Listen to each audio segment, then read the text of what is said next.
Depuis plusieurs années maintenant, les Mac ne sont plus équipés d'une pomme lumineuse à l'arrière.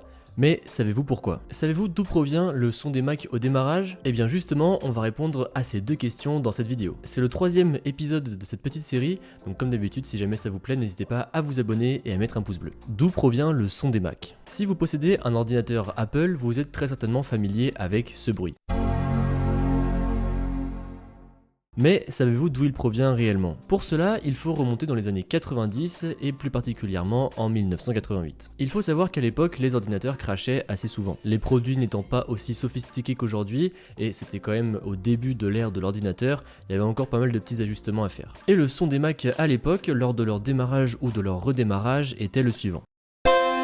Donc bon, il faut se l'avouer, c'était vraiment pas terrible. Jim Reeves, qui était à l'époque senior software architecte chez Apple, avait fait suffisamment ses preuves pour être proche de l'équipe du développement du prochain Mac. Et il militait justement pour changer le son horrible de démarrage du Mac. En plus de ça, sur le nouveau Mac qui était en cours de développement, les speakers allaient être face à l'utilisateur et non plus face au bureau. L'occasion de faire un nouveau son de démarrage était donc trop belle. Il a essayé de le faire de manière officielle, mais malheureusement ça n'a pas fonctionné. Il se rapprocha donc de la personne en charge du logiciel pour le prochain Mac, et lui demanda de changer le son du démarrage sans forcément avertir tout le monde. En gros, de le faire en soum soum quoi. Et au final, c'est ce qu'ils ont fait. Peu avant le lancement, ils ont changé le son de démarrage du Mac avec le fameux son qu'on connaît aujourd'hui. Le fait de l'avoir fait assez tard allait éviter les moultes questions qu'ils allaient pouvoir recevoir sur pourquoi le bruit était différent. Car par la suite, les gens ont demandé pourquoi le son était différent et on a juste répondu que c'était un bug et que c'était normal, que ça allait être corrigé pour la sortie du Mac. En fait, ils ont dit que c'était le même son, sauf qu'avec justement le changement des speakers, etc., ça faisait pas forcément la même tonalité. Même si Jim a composé le son lui-même,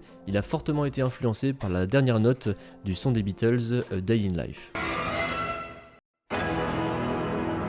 Le son de démarrage du Mac fut conservé jusqu'en 2015 et après, comme vous le savez sûrement, on n'a plus de son de Mac jusqu'à macOS Big Sur en 2020. Reeves dira même que c'était vraiment triste de ne pas avoir de son lorsqu'on allumait son Mac et il dira même que c'est comme lorsque vous rentrez dans un restaurant et que personne ne vous accueille. Pourquoi n'y a-t-il plus de logo brillant sur les Mac? Depuis le PowerBook G3 en 1999, les ordinateurs Apple étaient équipés d'une pomme lumineuse à l'arrière. Celle-ci avait tout simplement pour but de s'allumer lorsque le Mac était allumé également. Ça a duré jusqu'en 2015, finalement jusqu'à ce qu'Apple introduise les nouveaux MacBook, le MacBook 12 pouces qui était plus fin encore que les MacBook Air et avec de nouveaux coloris. Les nouveaux MacBook Pro et Air qui sortiront par la suite abandonneront eux aussi la pomme rétroéclairée. Il y a en fait trois raisons à cet arrêt. La première raison, c'est que lorsque l'écran du Mac était face au soleil, eh bien on pouvait voir le reflet de la pomme sur l'écran. En fait, si vous voulez, ça faisait une sorte de halo sur l'écran où on y voyait clairement les reflets de la pomme. Donc c'était quand même pas très pratique, on va se l'avouer. La deuxième raison, c'est que justement avec les Macs sortis en 2015, les écrans se sont bien affinés. Il devenait donc très compliqué d'incorporer une pomme rétroéclairée dans autant de finesse. En plus de ça, les écrans étant encore plus fins,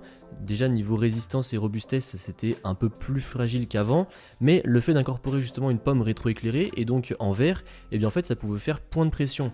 En effet, en appuyant sur cette pomme en verre, eh bien on pouvait facilement plier l'écran du Mac. Et quand on connaît le prix des machines, vous pouvez quand même éviter qu'on puisse les plier avec un point de pression. Et la troisième raison, c'est que tout simplement ça ne rentrait plus en accord avec les codes de design d'Apple. Depuis ces fameux Mac de 2015, on remarque quand même des lignes beaucoup plus épurées sur les Mac, avec des bords plus fins, et les Mac font de manière générale beaucoup plus épurés. En plus de ça, les pommes d'aujourd'hui s'incorporent beaucoup mieux je trouve avec les châssis colorés, et je pense qu'avec des pommes rétroéclairées, ça aurait effectivement pas été très joli. Donc voilà pour cet épisode de spécial Mac, dites-moi ce que vous en avez pensé dans les commentaires, et moi je vous dis à bientôt dans une prochaine vidéo.